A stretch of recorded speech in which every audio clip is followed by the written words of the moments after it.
All right, we're diving into some tough stuff today. Yeah, Racial disparities in breast cancer mortality rates. right. We've got a lot of research to unpack, and I have to say, some of it's pretty alarming. Yeah, it's heavy stuff. Yeah, we're going to try to understand why Black and brown women face a higher risk of dying from breast cancer than white women. Absolutely. It's a complex issue. Right. And to really get it, we need to understand all the systemic factors at play. Right. And to help us do that, we're looking at an excerpt from the Abundance Blueprint podcast. Okay. It's hosted by Sherletta Denice Germain. Mm-hmm. She's a breast cancer survivor and advocate. Right.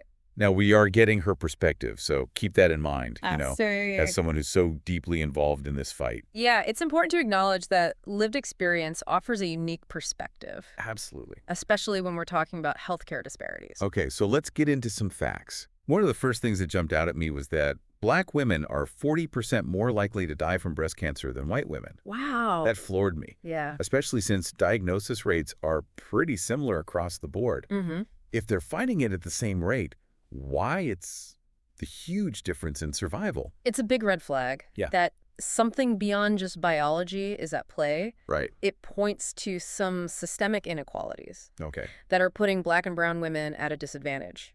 So let's unpack systemic inequalities. Okay. What does that actually look like for someone trying to navigate the healthcare system? Think of it as a series of obstacles Okay. that make it harder for certain groups to access quality care. Right. We're talking about everything from a lack of healthcare providers in certain communities, Right. predominantly Black and brown communities, Yeah. to implicit biases within the medical system itself. Hold on. Back up for a sec. Sure. Healthcare deserts. Yeah. I've heard that term before. What does that actually mean for someone trying to get the care they need? So imagine living miles away from the nearest oncologist, Oh, wow. or having to rely on unreliable public transportation Right. to get to your appointments. Yeah. And it can be a logistical nightmare, especially when you factor in things like work, childcare, other responsibilities. Yeah, that's not just inconvenient. Right. That could actually prevent someone from getting the timely care they need. Exactly. What about implicit bias? You mentioned that. Yeah. How could that be affecting treatment? Well, studies have shown that implicit bias can affect everything, Wow. from how doctors communicate with their patients to the types of treatments they recommend. Oh, wow. And there's a long and troubling history of racial bias in medicine.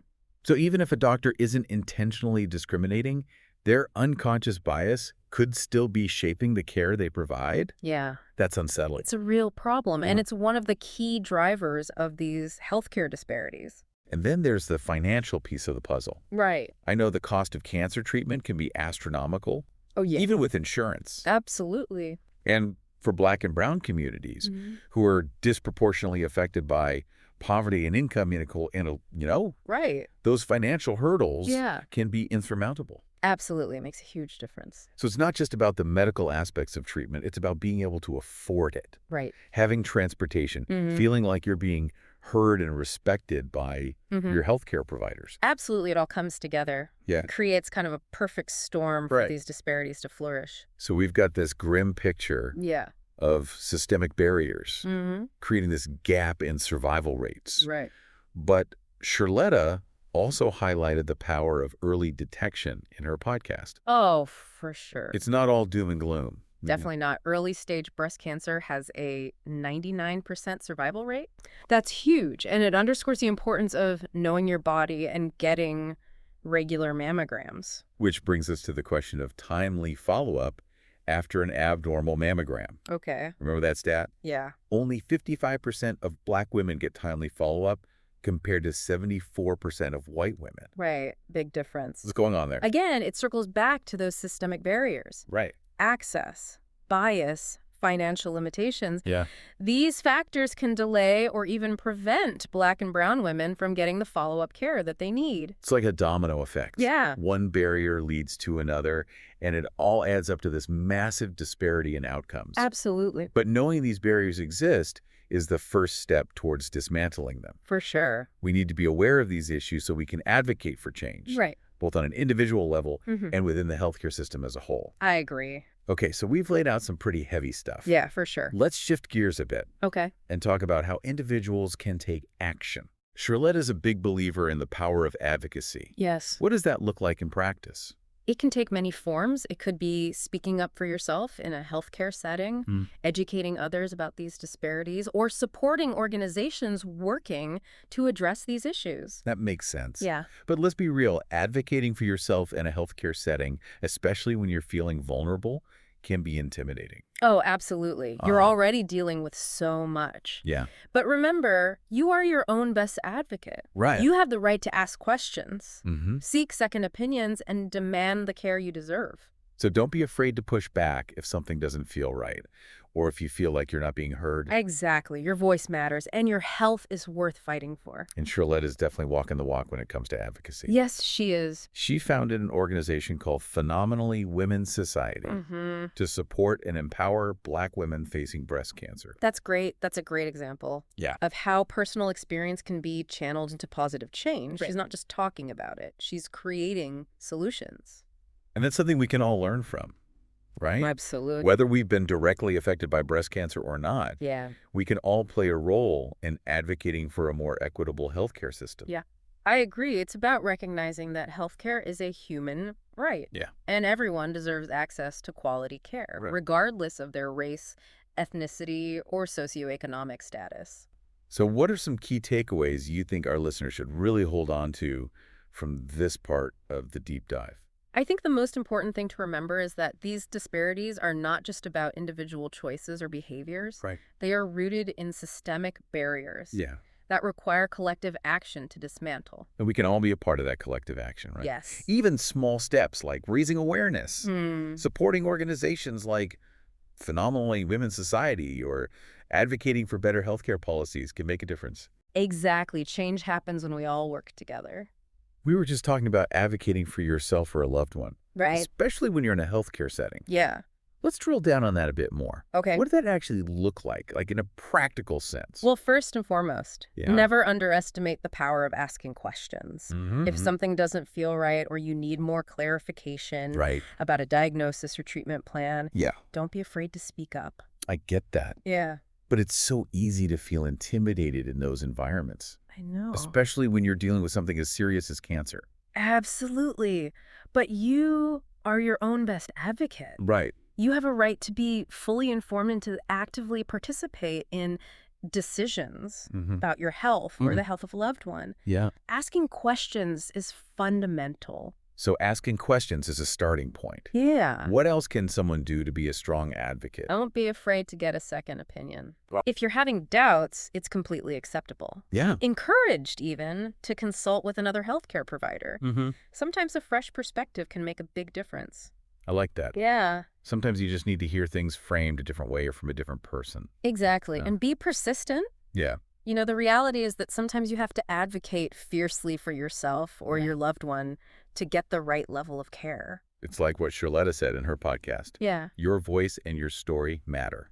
they do. Right. And advocating isn't just about individual action. All right. It's about the collective effort Hmm. to change the system.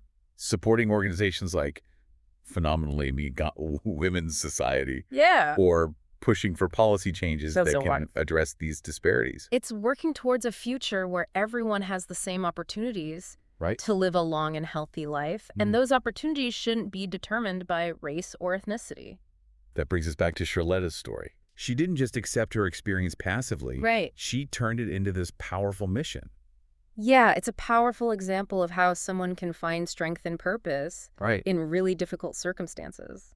Her story really underscores the human capacity for resilience, don't you think? It really does. Yeah. It's a testament to the power of turning pain into purpose Hmm. and using your voice to make a difference.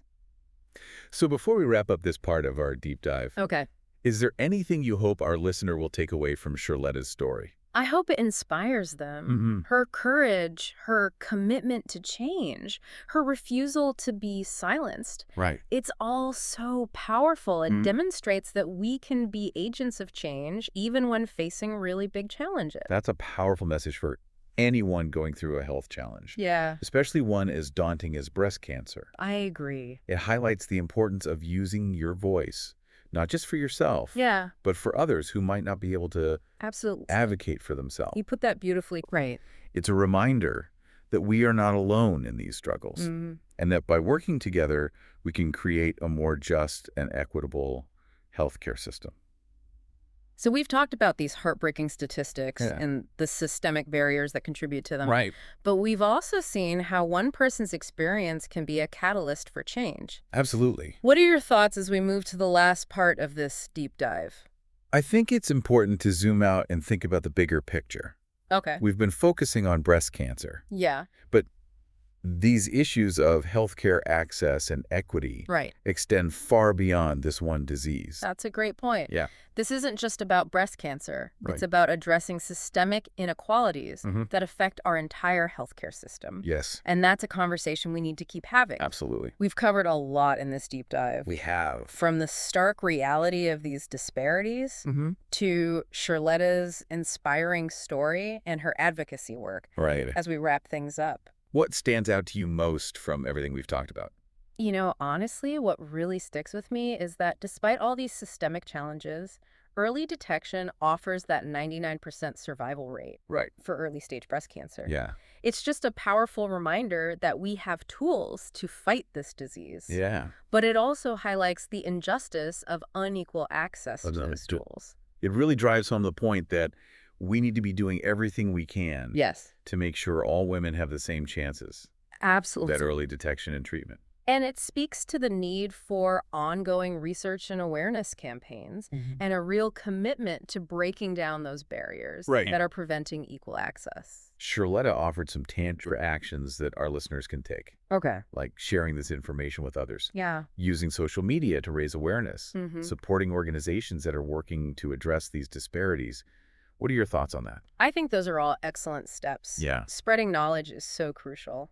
The more people that understand this complex issue, the more likely we are to see change happen. And I think it's important to emphasize that being an advocate isn't just for those directly affected by breast cancer. Exactly. We can all be allies in this fight. Absolutely. Whether it's educating ourselves, Yeah. supporting organizations like Phenomenally Women Society, Right. or speaking up about policy changes, Yeah. we all have a role to play. Right. So as we close out this deep dive, Okay. I want to leave you with this thought. Right. The statistics we've discussed paint a pretty sobering picture. They do. But understanding the why behind those numbers is the first step towards creating a better future. It's about recognizing that these disparities are rooted in our systems Yeah. and committing to breaking down the barriers that stand in the way of true health equity. And remember, even small actions can have a ripple effect. Absolutely. Sharing what you've learned, being an advocate for yourself and others, these are all ways to be a part of the solution. It's a marathon, not a sprint. Right. Every step we take towards a more just and equitable healthcare system brings us closer to a world where every woman has the opportunity to thrive. Well, thank you so much for joining us for this deep dive. Thanks for having me. It's been a really thought-provoking conversation, Go ahead. and we hope it's empowered you to learn more Yes. and to take action Absolutely. for a more equitable future for everyone.